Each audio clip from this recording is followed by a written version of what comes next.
Welcome to this version of Online Office Hours.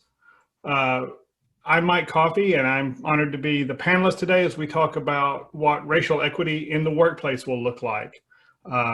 This is the second in a series that the area councils have presented through the Fort Worth Chamber. The first one, we talked about the experiences of people of color in both society and the workplace. And today we've put together a panel to discuss things that businesses, large and small, can do to increase the level of equity in their workplace. Our panel are a lot of experts, and my job is primarily just to ask questions and guide the conversation. So I'm going to let them each introduce themselves. Gyna Bivens of North Texas Lead, would you tell our audience a little bit more about yourself? Sure. North Texas Lead is a nonprofit, and what we do is connect top diverse talent to employers who embrace diversity. My background is quite varied. I'm a former news reporter, a former corporate spokesperson for TXU, Lone Star Gas, and I have another job. I serve on the Fort Worth City Council representing District 5, which goes all the way from Southeast Fort Worth to parts of DFW Airport. And that's pretty much who I am. That's a lot. Karina, would you introduce yourself? Hello, I'm Karina Swintz. I work at the Whitney Smith Company. We are a human resources consulting firm, helping in all strategic needs related to human resources and helping you be successful. And I have a background in human resources for the last 20 years, half of that in for-profit hospitality world and the other half in nonprofit here in Fort Worth at the Museum of Science and History. And working closely with Glenn Forbes, who was on last time, on recreating and our diversity and anti-racism training.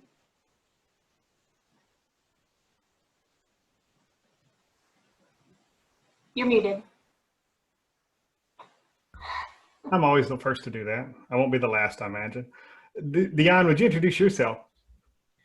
Absolutely, Mike. Thank you very much for having me today. My name is Dion Harrison, and I'm with a company called Elevate. Elevate is a financial technology company based out of Fort Worth that focuses on helping banking institutions across the U.S. to create products that are unique for their customer demographic. We specialize in designing financial products such as loan products, consumer lending products that are catered towards those folks that are typically disadvantaged. For those folks that have credit scores that are less than 700, we try to offer them innovative and responsible products so that they can get themselves over kind of whatever emergency situation that they're going through. A lot of our focus at Elevate has been on financial inclusion, and a lot of the products that we have are designed in such a way that we try to reach a broader demographic, especially those that have been more formally disadvantaged.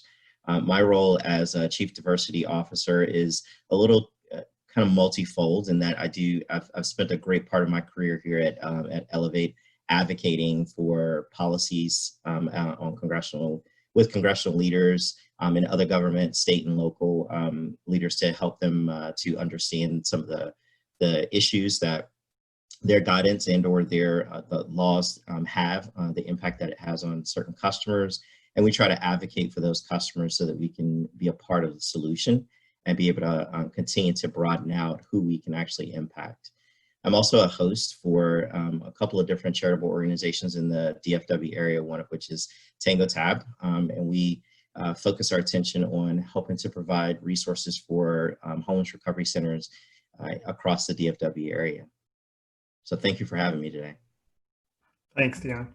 And Ivy, from the other side of the county line, we have somebody really impressive. Probably the only person we'd ever let from Dallas come onto one of our panel discussions.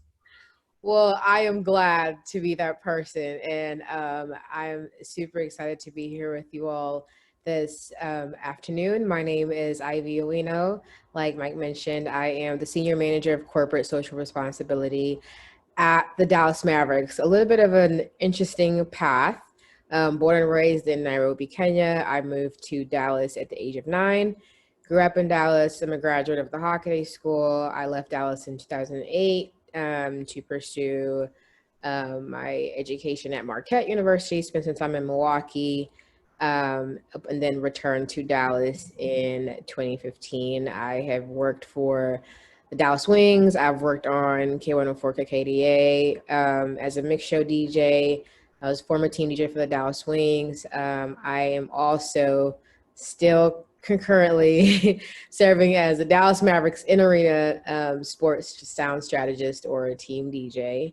A role that I've served in for the past 4 years. As a child, I was a former Mavs ball kid for 6 years. So I've been around this team in a lot of different capacities, and I'm so fortunate to be able to now spearhead our Mavs Take Action program. And it's our response to the current climate of the world, and it's just our pledge to listen and learn and unite our DFW communities in the pursuit of addressing racial inequities and disparities, the promotion of social justice, and also seeking and driving sustainable change. So there's an amount tied to that in terms of fiscally, but also the most important and impressive, I believe, part of this plan is our commitment to give no less than 10,000 employee volunteer hours over the next 3 years. So again, that's the Mavs Take Action Plan, which is now under my guidance, and I'm just super excited to be here and honored to be here with you all this afternoon. That's quite a job description. As an HR guy, when I hear a job description that's that thick, I just get a headache. So just tell Cuban he needs to give you a raise. We have this recording. I'll So let's get started with just some terminology. We hear diversity, we hear inclusion, and we hear equity. And you probably ask 5 people, you get 5 different answers. But what are we talking about there? Let me start with you, Dion. When we're talking about diversity, inclusion, equity, what do those terms really mean? So I thank you for asking the question, Mike. I want to steal a little bit of something that I've heard one of my peers, another CDO, say and kind of expand on it a little bit. From my perspective, diversity is like being invited to the dance, and inclusion is someone coming out and inviting you out onto the dance floor, and actually appreciating the fact that you are out there participating. And then another term, belonging, also kind of allows those people to kind of interact and celebrate the fact that you're out there dancing and you're contributing. And then equity to me is when you get the opportunity to actually plan the next dance, and people show up. The same people show up that actually appreciate the fact that you're willing to share and also participate. And I think it's really kind of a good analogy for it and a way to look at it, only because I think that dancing, at least from my perspective, has always been kind of awkward, but I think, taking that initiative to engage, taking that initiative to share a little bit about yourself, even the vulnerabilities and also your strengths, I think is what makes diversity and inclusion a really, really important factor for people's relationships and ongoing productivity and development. So Ivy, we get that metaphor, and that's a really good one, but diversity isn't just skin color. So when y'all are talking at the Mavs about diversity, what are you looking at? No, absolutely. And I'd like to, Dion, that wonderful reference would I'm definitely familiar with the deliverer of that reference, and we reference that a lot. Cent has definitely led and spearheaded an environment where diversity is active. It's not passive. It's definitely active. It is going to hold somebody's hand inviting them to the dance floor. Now the dance floor might be a different ERG meeting, or the dance floor might be, you know, a small group discussion that we host internally, you know, every bi-weekly, you know. And so there are lots of opportunities for us not to only assert our representation, so in our diversity in terms of, you know, race or ethnicity or gender or disabilities, or, you know, gender identity, you know, origin, tribe, socioeconomic status, all of that collectively as individuals.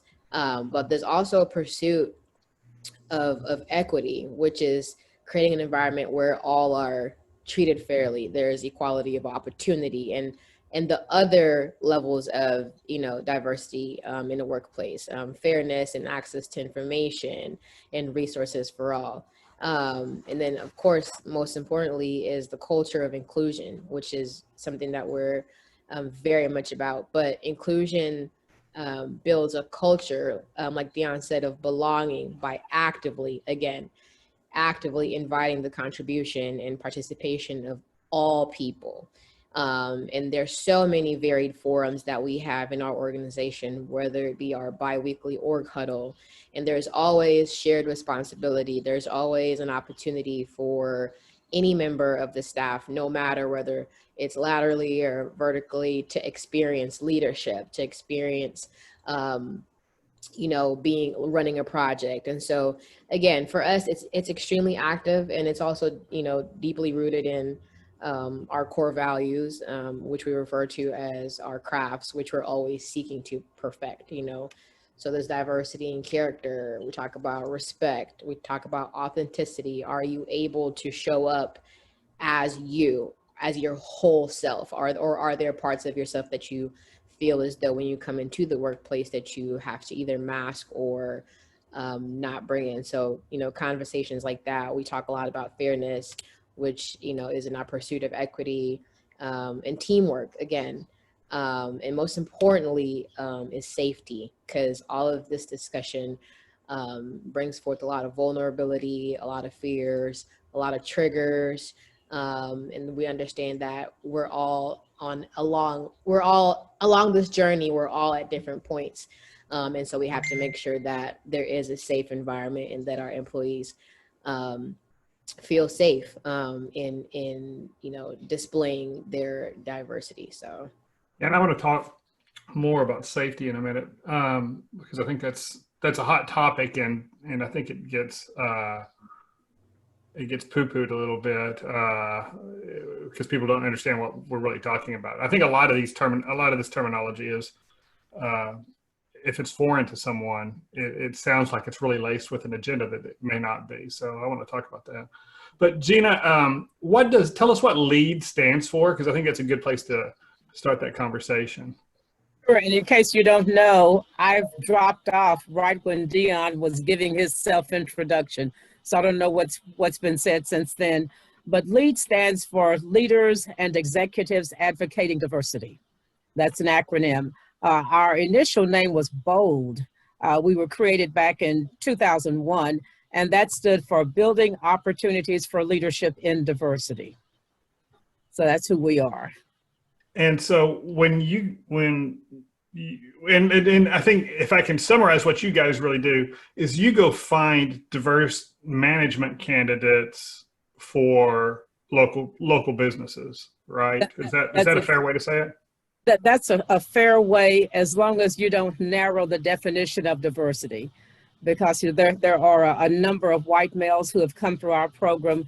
I think the most popular one is T.D. Smyers, who became our poster child for, you know, how good we were at doing what we do. But for companies who embrace diversity but have trouble finding those candidates, they come to LEAD. And we just took in 3 new members within the past 3 weeks. The most recent one yesterday, Signify. And Signify was referred to us by a white male employee of theirs who said, look, we need to connect with this organization. And we have a very vast network. I have LEAD candidates living in 26 states and 5 countries, which means we have resumes from 26 states and 5 countries. and it's simply by word of mouth and referral.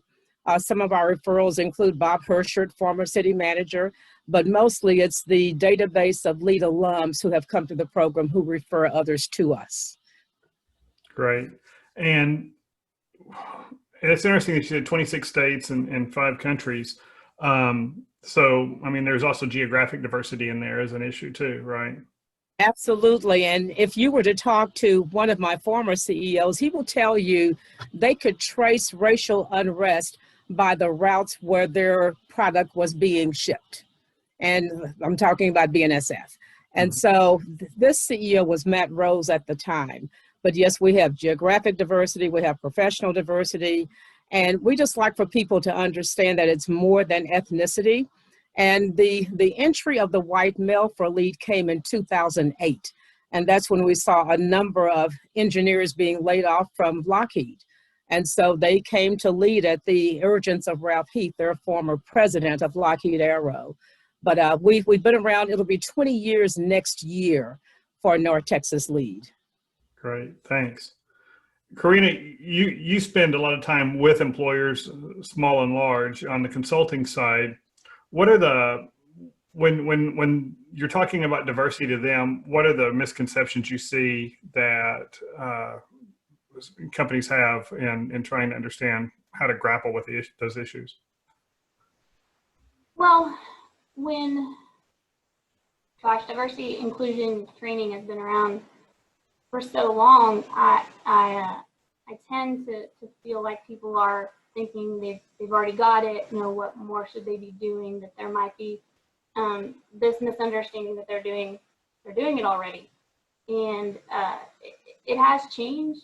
The focus needs to change, and we really have to focus on the title of this conversation. You know, I like the way that you titled this discussion today, even with racial equity.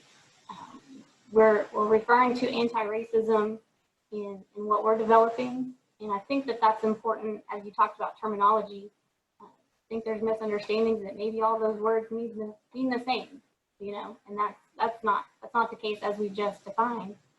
I worry that it's just been diluted, that diversity, equity, and inclusion, D&I, DE&I, might have been diluted because it's been around for so long, and we just need to revamp it, to go back, start again.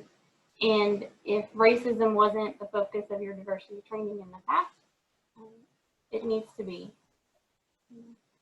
Well, and I'll say, as an HR guy who speaks at, you know, maybe a dozen HR related conferences every year, I sat through, and I've been in HR 30 years, I've sat through a lot of really bad diversity trainings. And so I think, you know, I've been to some very good ones too, but I think it just takes that one bad experience for people to automatically have the reaction and their eyes start rolling back in the back of their head. And you know, and like I said, I've been through some really good stuff, but I think that's one of the challenges is, you know, what else can you tell me about diversity? I understand, yeah, be nice to other people, treat them, you know, ignore these issues and you know, there are these characteristics. And I think that's one of the issues that I've seen evolve in the last few years. And maybe Dion, you can address this, is it used to be a lot of the diversity training used to be about not as much about diversity as about not letting someone's, you know, diverse characteristics influence the workplace or influence the hiring decisions or how they're managed and things like that, which, you know, there's a lot to that. But it seems like diversity has expanded now to not just not being racist or just, you know, or being fair and equitable, and, you know, and not letting those factors address or affect business decisions. So Dion, how has that changed? I would almost turn that on its head and say it's the polar opposite, especially in my industry for financial services. I think that there are certain experiences that I've had as an African-American male growing up in a very small town in North Carolina, very rural. Education-wise, we were very, kind of depressed because it was, I think North Carolina was in the bottom 5% when I was in high school, and then my county in particular was in the bottom 5% of that. And so there are certain experiences, struggles that I had to overcome that several other people will never ever have to overcome. In fact, it was amazing to me that I had 232 kids in my high school that actually graduated, and 70% of them actually went to college. And then over 85% of them actually graduated from college, which again, if you think about how oppressed, or I should say oppressed that education resources were, you wonder, well, what was it? And how did you kind of overcome some of that? And part of it had to do with, other people actually reaching out to our community and offering up assistance. We were a predominantly Black community, and we had other folks from the Raleigh-Durham area, from the Chapel Hill area that were predominantly white, reaching out to our area and actually offering up resources, some of their teachers, some of their books. I remember my calculus book had one of my mom's friends' name in it. It was that old. And we had to actually receive new resources from different entities. So I think that, when you can express what has been going on in a very small corner of the world, you can actually make pretty significant and substantial changes for a community. In fact, a lot of my high school classmates, one of which has gone on to be to serve on the U.S. District Attorney's Office. There are very prominent doctors. I have one of my classmates is now a motivational speaker who talks about financial empowerment. And these are all kids, again, that came from a very, very small area, but because of people appreciating the struggle for that diversity and starting to understand and actually coming in and asking questions about what are you experiencing and how can I help, and getting past themselves in order to offer up those resources and not feel threatened about achieving some level of prosperity or achieving some level of advancement in your career. Not being threatened by that was actually really, really helpful for a lot of those kids to feel encouraged and to kind of pursue their dreams with a lot of determination and a lot of resilience. So understanding combined with empathy seems to be kind of what you're talking absolutely. about.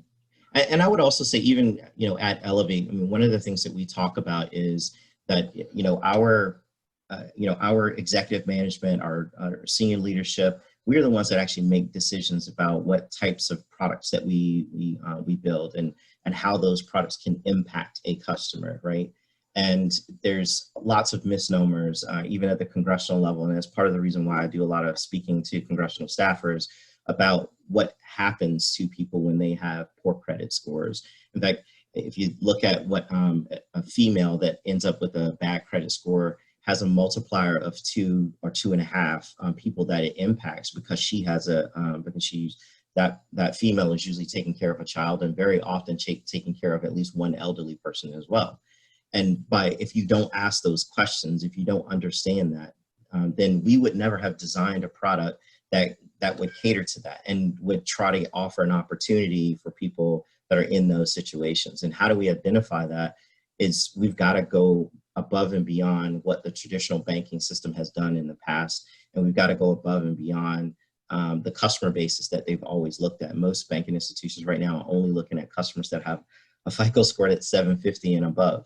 And that excludes probably about 70 to 75% of the US right now. And when you exclude 70 to 75% of the US, there's a lot of minorities. There's a lot of gender inequality that happens with that. And so if you don't change and challenge what you are trying to do and try to understand what other people might be going through that's very different from your life, then you never become more inclusive of the types of things, of services and also help that you can offer to people.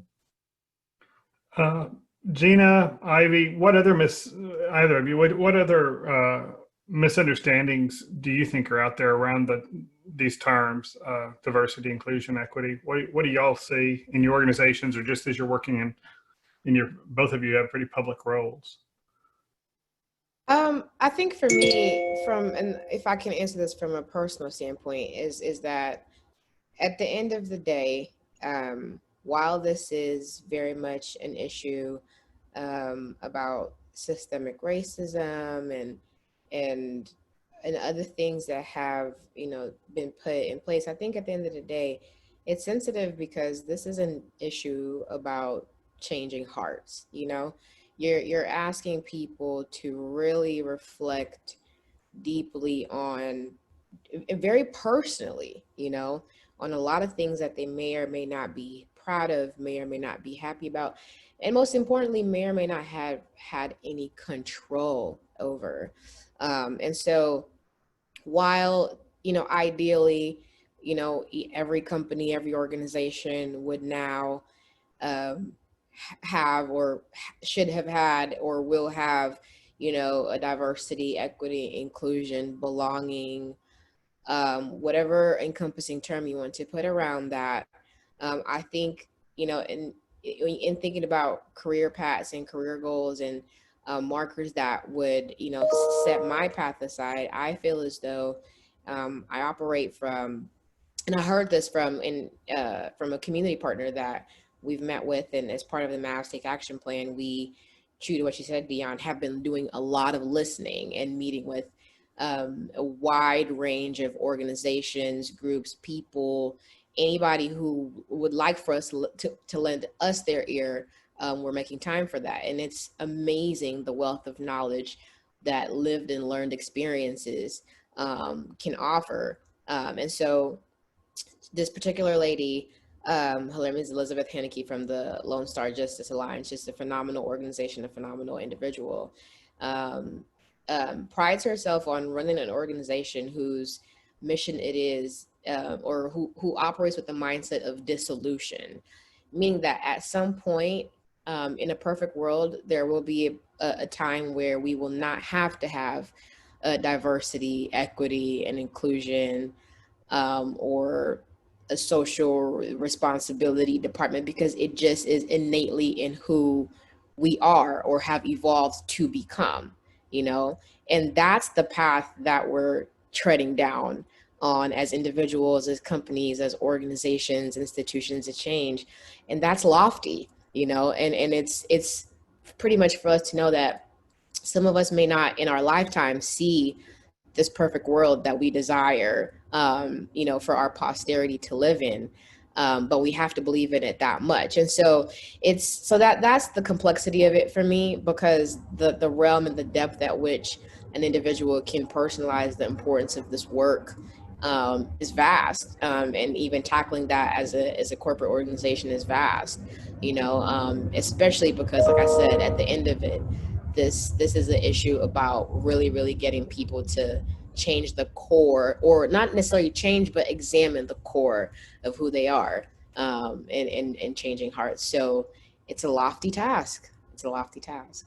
Hey, Mike, do you mind if I respond just to one thing that Ivy said? Because I think you're absolutely right, Ivy. It does feel lofty, and I think in a lot of hearts and minds, it feels almost impossible, to be quite honest with you. And I had a friend of mine that I was having this conversation with, and he's kind of jarred my memory about something. He was like, you know, do you really think that when someone saw that first lightning bolt, that they thought to themselves, I love that energy, and I could definitely put that in a light bulb, and it can light, you know, up homes and things of that nature. And it always seems insurmountable until it's actually done. And I think we have to believe that it can be done, and that'll help us to kind of keep stay steady with the work itself. And I applaud what you guys are doing over at Dallas Mavericks, because I think it's a beautiful thing that you're really trying to get at the heart of change, which is within the individual. Because you're absolutely right. Listening to people, there is definitely a wealth of knowledge, and we have done a lot of that at Elevate to try to listen to our employees and to have discussions about what's meaningful to you, and how do you want to be represented, and how do you to kind of piggyback on your term, how do we create a forum or an environment where you can come to work and be unapologetically you? And the only way you do that is by giving them that courage in their heart. So I can appreciate what you're saying. Mike, let me tell you, my head is so messed up from last night's debate that I did not plan on watching. I'm not going to talk in terms of lofty stuff, because at LEAD we deal with the practicality of the challenges of workplace diversity. And what I can tell you is, if you have a workplace where diversity is not understood or embraced, it's not unusual to have a white person think, I'm going to miss out on an opportunity because I'm white. But that polar opposite is a minority who says, I am not going to get this opportunity because I'm not white. And what you end up with is a toxic workplace. But the way we see it, and when I say we, I mean the CEOs of LEAD, the HR execs of LEAD, what we know is once the goal of diversity and inclusion and equity is fully communicated and explained and acted upon, then you can bring people together from different backgrounds, not because their hearts are changing, but they have a common goal. And the common goal might be to deliver these goods, or the common goal might be to make a change in the stock price. And so you've got to find that common goal that makes people want to work together no matter where they're from. Now, they may go home and still hang out with, the Proud Boys who we heard about last night. You know, you can't change people's hearts, but you can make people understand the power of diversity. I can give you an example involving American Airlines. Now, ERGs, or employee resource groups, are very helpful, and we really track them in North Texas LEAD. With American Airlines, they were able to empower different groups of employees at American Airlines and actually influence legislation on Capitol Hill for LGBTQ matters. That's in Washington, D.C. But bring it back closer to home. As American was expanding its routes, going into other areas like Dubai, they had trouble with their menus, and items that they were purchasing were not being eaten. And so another ERG got together and said, well, that's because we don't eat that.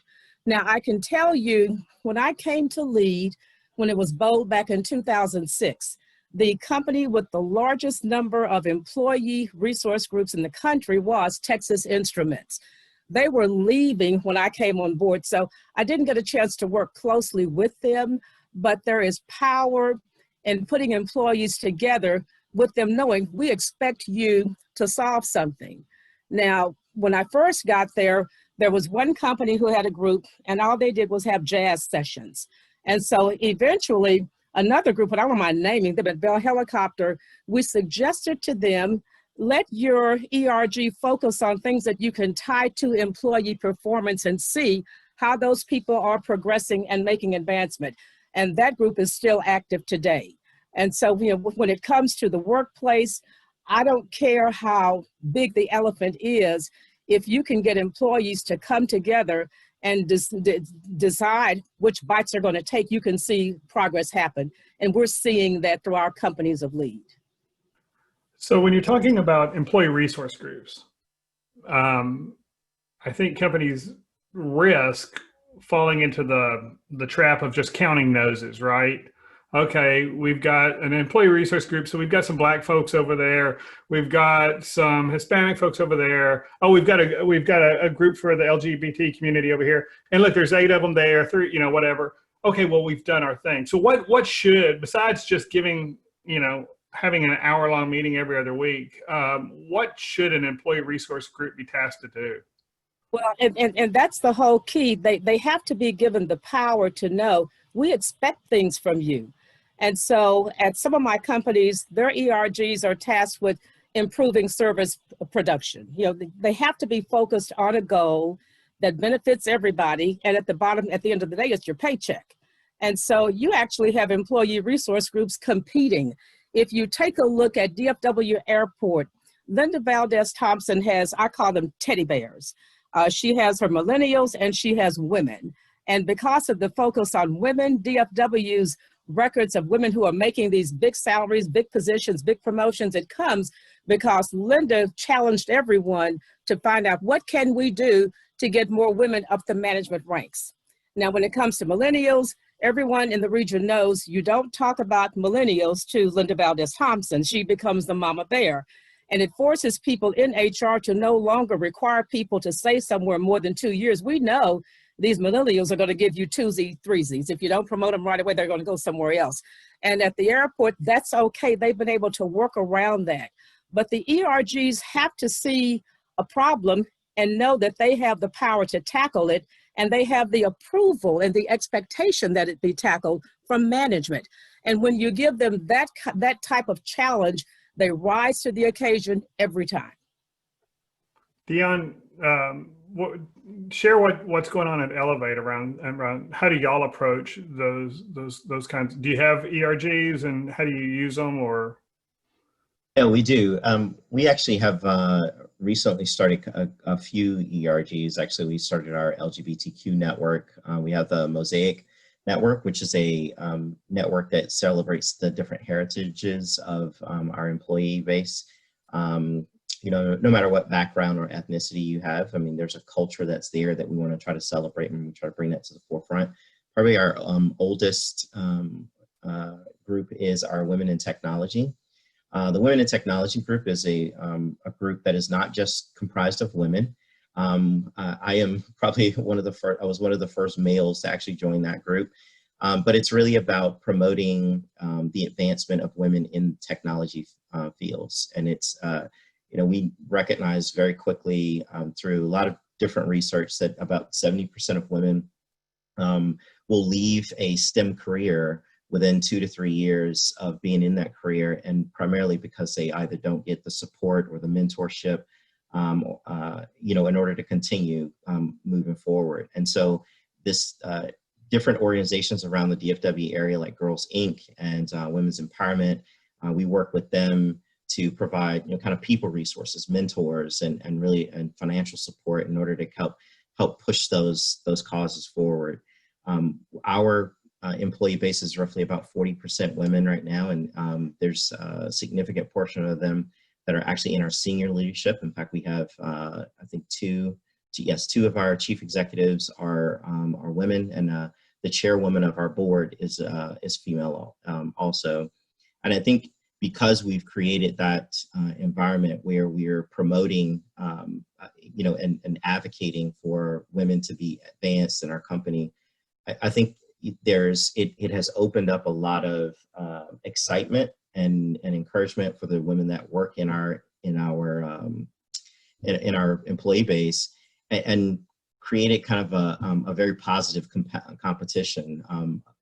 Because I think that no one is really kind of talking about the gender equality, but I think that the reality is that because it now feels far more open, that more people are starting to participate in the in doing the things and developing the skills that are needed in order to get better and to advance the products that we have, and contribute in a lot of ways, in being open in our discussions about what matters, how do we achieve profitability, how do we you know, expand our customer base, and you know, those different ideas that get brought to the table are so much richer now. I mean, a whole lot richer than what they were before.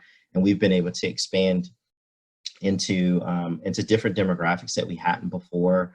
And we're designing our products a lot differently. So I think that there's definitely, to Gina's point, there's a practicality around your diversity programs, that and infusing that spirit in each of these employee resource group, and bringing it back to what is practical for your company, that I think is very valuable for us. And we've definitely seen the benefits of that at Elevate. So what I'm taking away from what you and Gina just said is that these employee resource groups aren't just, okay, let's give an opportunity for all our Black employees to be in a conference room together. You're giving them real business challenges, you know, goals that'll help move the company forward. and you're not being exclusive. You're saying, here's what the goal is, but you're not being exclusive by saying, we're only going to allow people who fit this, have these phenotypic traits or of this sex or whatever. It's open to, it's not a matter of exclusion. It's not a new kind of reverse Jim Crow or something. It's No. Okay, that's interesting. It's really opening it up. And honestly, I think I learned something from what Gyna said is, and I've always kind of prided myself on trying to be intentional about my engagement. But I think what the point that she just made is a really good one around being intentional about the goals and objectives of those employee resource groups, and not just not just catering to the spirituality and the motivation that comes with collaborating together and bringing your real self forward, but really kind of bringing some practicality to that and showing that there is real success. And I think that actually helps to communicate for those of you that may have some trouble with getting your senior leadership to believe in a diversity and inclusion program and promoting that in a way that's meaningful for the company. I think Gyna is absolutely dead on that you do have to show that how those resource groups can contribute in a very practical way and give them goals that they can actually have an impact in the company. So I appreciate learning that from you today, Gyna. And Mike, let me share something with you, Mike.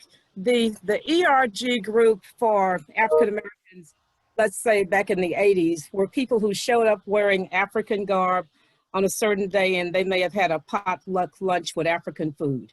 The ERG group of African Americans today might be working on solving water, food, hunger, nutrition, education in Africa. The ERG group of Hispanics back in the 80s, same thing as the Black folks, show up in the garb, do the food. Now you see more happening, exposing people to technical future careers, if you will. You've got to make it, you got to tie it to the company bottom line, or else it's just a party with no end in sight. And those are things I don't have time for. And so that's why when an ERG group from a lead company asks, why won't you come? I tell them, and we've seen the difference, what happens when those employees are intentional and intentionable, and the CEO notes the change that has happened because of them. So sorry to interrupt.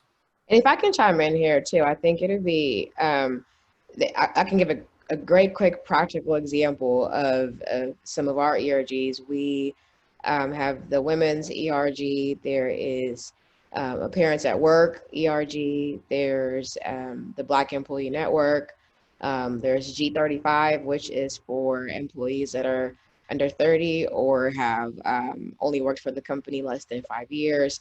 And then there's also a newly formed Latinx ERG.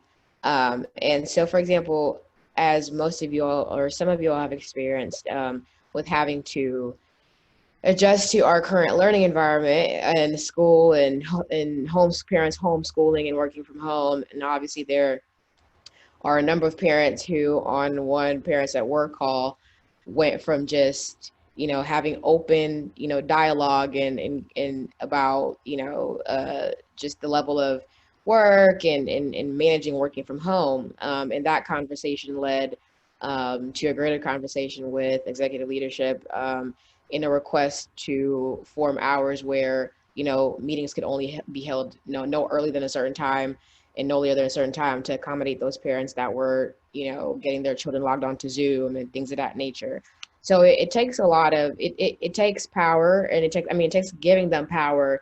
It takes giving them support as well. But then also in terms of goals, a lot of our ERGs have two focuses. They have an internal focus for the company, then they have an external communal or community-based focus. And so a good example of that would be our Black Employees Network have entirely, completely owned our civic engagement and awareness and participation efforts.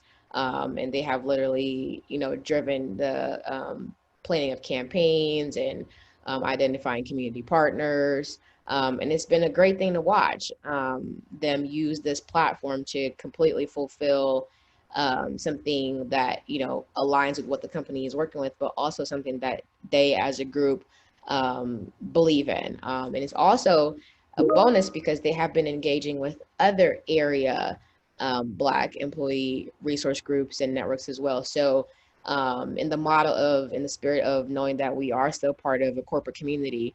It's always a great conversation to know and have support in understanding what other area ERGs are doing, working on, because it only strengthens the purpose of the creation of these groups. So those are just some examples of the benefits of having these organizations, and what can really come of it when they're empowered and supported. Thanks. And so, Karina, organizations that have 50 employees or 25, smaller businesses that want to do the right thing, they want to keep all of their employees engaged and don't want anybody to fall through the cracks. What kind of programs are you seeing that they're willing to accept or implement or try, and what seems to be effective? Well, when you talk about effective, you have to go back to the top. You have to take a step back and look at the current culture. You have to take a step back and look at your strategic plan, maybe make a new strategic plan. I'm not addressing your question directly because I think there's something before that. And there are smaller companies that won't have ERGs, but still need to be allowed or told that they're allowed to talk about the diversity, racism, systemic racism, and understand what it is, and really start there, but from the top down. If you're already talking about companies that are already committed and have committed resources and have committed to change and to a beloved community someday, then you can take the next step of collecting the data. And you've got to know where your people are at, what they're thinking, what they're wondering about, and really get some feedback, do some surveys, do some analysis, understand your numbers, your demographics, your HR metrics. Take a look at all of that first to address these issues. And if you've already done all of that, I think you're hearing some great ideas already that you can still do on a smaller scale. There's volunteer opportunities out there where you can offer your employees the chance to interact with people benefiting from that volunteer opportunity, not just doing what's behind the scenes, preparing things, but actually delivering them to the people that would benefit them. And you can do those on a small scale too.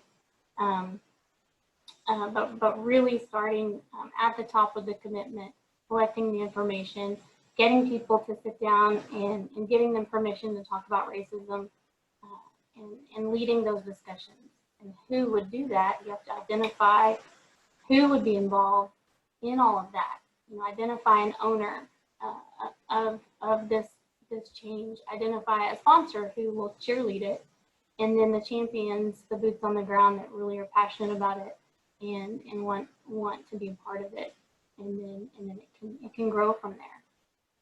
And I'm sure, we've all been in organizations, certainly none of our current organizations, but where somebody in executive leadership gets a new idea and it's the flavor of the week, and we run with it and invest a lot of time and money in it. Then whenever they go to their next retreat or their next conference, they come back with a whole different set of ideas, which can be frustrating and undermining of the longer term purpose. What do you think the secret, if I'm in an organization and I really want to engage my senior leadership on the need to, make some changes in our organization around how we address these issues around diversity, how would you suggest having that conversation, or what would that look like? I've seen and talked with a few people, that top-down management, that trickle-down effect. If your CEO, president, owner is sending out a positioning statement and then basing everything off of that with your next level of leadership,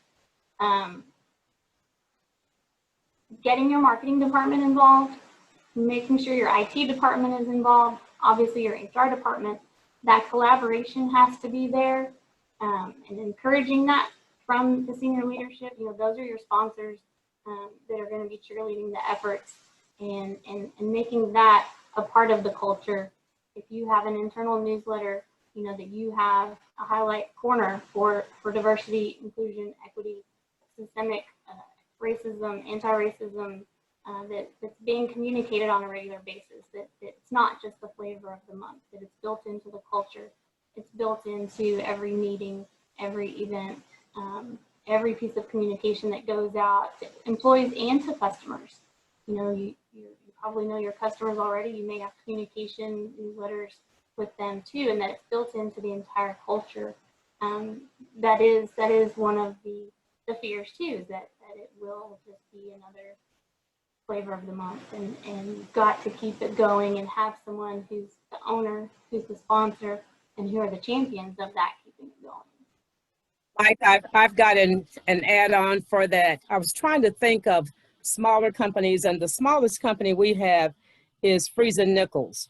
But the way they're able to handle internal issues when it comes to the community, say if a community has an event and they always go to corporate America looking for money, well, at Friesen Nichols, they have to already have someone who can own that idea. Gina Smith is known for running. I see Wendy Chabet here on the feed here. But as I was thinking, one of my biggest companies has a project that can be applied to a company any size. And I think it has the magic of being able to force people to talk. And that's at BNSF. Now, BNSF came up with what's called, I just call it the RED program. And if you are in a communication or a conversation with a fellow employee and they cross a line, you have a red card that you can, it's like Jeff Foxworthy, here's your card. Well, BNSF came out with this project. And so if anybody pulled a red card out, that lets someone know that you had crossed a line. It could be sexual, it could be racial, it could be anything. But I always thought it was just very, very remarkable and a smart way to handle a problem in a huge company, but also force the parties involved to be able to communicate. And when you talk about bringing the marketing department in, there are ballpoint pens that BNSF created. The flag is pulled out and it talks about respect, and it's still based on red. I have a calendar, a paperweight, and it was just a very, I thought I'd never seen problems approached that way. And so I think something like that could be good for a small company or a huge company. If you get so small, you have to realize there are no secrets. And if somebody has offended someone in a small company, everybody knows, so you may as well talk. So how do you talk? And no one wants to start the conversation. That's where your old-fashioned suggestion box comes in, which can be put on the computer these days. And you force people to talk about it by limiting the categories that those suggestions are coming in on. And so those are just some things that I've seen that have been effective. So that's interesting. And so let's talk about this. I think, and the reason I asked the Chamber to do this series was because I think the only thing that really makes a difference is changing people's understanding. And I mean, I use the example of, you know, the LGBT community. When I started in HR a long time ago, you know, we certainly didn't, we may in the back room on, you know, talk, hey, do you think he's, you know, but it was, you know, and I've always worked at places that were pretty equitable, and I never felt like anybody was treated poorly, but it just wasn't a conversation. And, you know, and we just didn't, it wasn't comfortable. But then one day about 20 maybe years ago, I think people started waking up and realizing, oh, that person in the next cubicle is gay. That's what that is. And then once we get to know more about them, and hey, there's, you know, they've got that difference, but everything else we've got in common, we became more accepting of that community, and they've made amazing strides, especially in the last decade. And it seems like those conversations are really key. Let me ask about the difficult conversations, though. The conversations where it's not kumbaya, where somebody may be threatened by certain language and how it's, you know, how it's used. I mean, the term systemic racism is a great example, because you know, as an old school HR person, I call that disparate impact. And that's why, you know, and I don't like attaching, personally, the term racism. I don't get offended by it, but I don't like attaching the term racism to it, because I think it's self-defeating. As soon as you tell me my processes are racist, as opposed to saying they've got unintended outcomes that you really don't want, and let's find a way to fix them. So when somebody starts to push back, and either they're misunderstanding what the intent is, or they are they're just feeling threatened, how do you have those conversations? How free should somebody be, somebody like me, an old white guy, if it say, I'm really not comfortable with this conversation. What is this going to mean for me? How do you make it safe for that person to have that kind of conversation that would have a productive outcome? Anybody? So I'll just speak up briefly for myself. I think part of what you just described is a very common thing throughout a lot of, in particular, African Americans who go through corporate America. And I think that some of it has to do, I'll tell you the reason why I felt comfortable going to some of the people that I've talked to in the past is because they actually created an environment that made me feel like it was okay to come to them in confidence and actually have a real discussion, and that we're not afraid to actually give me counsel about things that I needed to do in order to get better. And so and I had to be open and understand some of those things sometimes, because my perception of that, tended to be reshaped by some of the things that I needed maybe to do, especially coming right out of college. I was probably way more egotistical and brash about my own skill set than what I probably should have been. And I was very fortunate when I worked for Citigroup. I was getting promoted like every 7 months. And I just thought that I was like the best thing since sliced bread. And I wasn't. There were lots of things that I didn't know, but it was a very safe environment where I felt like I had the opportunity to get promoted. And I had this very odd experience of going to a predominantly a minority-owned company up in DC. I worked for a company by the name of RLJ Companies. It was a minority-owned company, and it's a very entrepreneurial type of an environment. And when I got to that company, I was doing the same thing. I was still working in financial services and creating the opportunity for a bank that we had bought to start building out different financial products. But they had no infrastructure that was already built, and I had to build out a lot of that. And what I found out was that I didn't know nearly as much as I thought I knew, because I had worked in an environment that had a lot of the the modules that I needed in order to kind of move things around and get better. And when I was at RLJ, it was tough for me because I didn't. I was not used to not getting promoted every 7 months, right? I was. They didn't give me those types of opportunities, and there was no, like structure for, kind of what my promotion was going to be.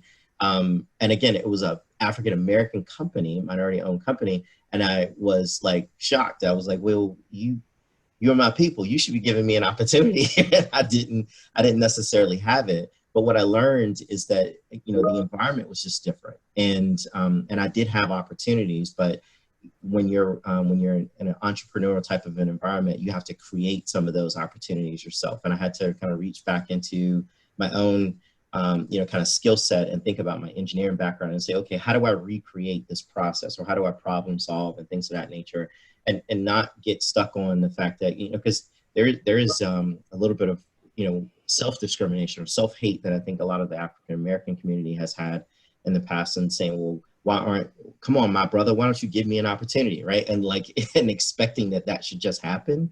And it doesn't happen that way, and I can assure you that we're not the only race that happens to. I've had Hispanic and even Indian employees that we've talked to in our listening sessions that have had very similar experiences for different reasons. A lot of them talk about the caste system, or especially in the Hispanic network, talking about how different Hispanic heritages are, and that everybody that Hispanic is not Mexican, as is often perceived in Texas, and getting past a lot of that is very helpful for you as an individual to try to get better, and it helps to kind of create an environment where it makes you even approachable. But it is also our responsibility to kind of turn around and make other people feel comfortable with doing that also, and being intentional about our engagement and communication. Mike, I can add on to that, but I want to let Dion know, when I graduated from North Texas State University, which is not UNT as far as I'm concerned, my resume was 10 pages long, and I showed up at KXAS TV, where I had interned at the radio station BAP, and was told, "We know you, and we know you're not Walter Cronkite." So we've all been there. But in terms of the uncomfortable conversations, and Mike, I think you kind of almost touched the borderline of maybe workforce violence, because it has happened when those uncomfortable situations have come up. A wise man named P.D. Shabay, and that is the father-in-law of Wendy Shabay, who's on this call. PD talked about, when it comes to diversity and accountability and people just refusing to budge, PD told the HR executive lead, tie it to the money. If you can tie everything to the money, you may not change people's behaviors, but they will work together for a common goal. And so I have always remembered, and when PD was retiring, he had gotten a certain level of management at Bell tied to the money when it came to diversity. And so, you may not stop somebody from being a member of a radical group, left or right, but if you can tie that behavior to the money for the outcome of your company, you can at least have peace while you're under the company roof. And we are at the top of the hour. This blew by as I knew it would. Thank you all for participating, and thank you to the participants who joined to just learn from you guys. So I really appreciate it. And again, thank you to the Fort Worth Chamber, Leah and Nettie especially, for making this possible. And I really expect that there's more to come on this. We've got more conversations to have, and I just want to thank you all, and especially Ivy for letting me poke at her a little bit about being on the other side of the county line. When you're ready to come to Fort Worth, Gyna will find you a place. Hey, you know what? I'm there often. You'd be surprised. But thank you all. I really appreciate it. Thanks, Mike. Hi, Ann. I see you. Thank you, Mike. Thanks, everyone. Stern's hanging out, hiding.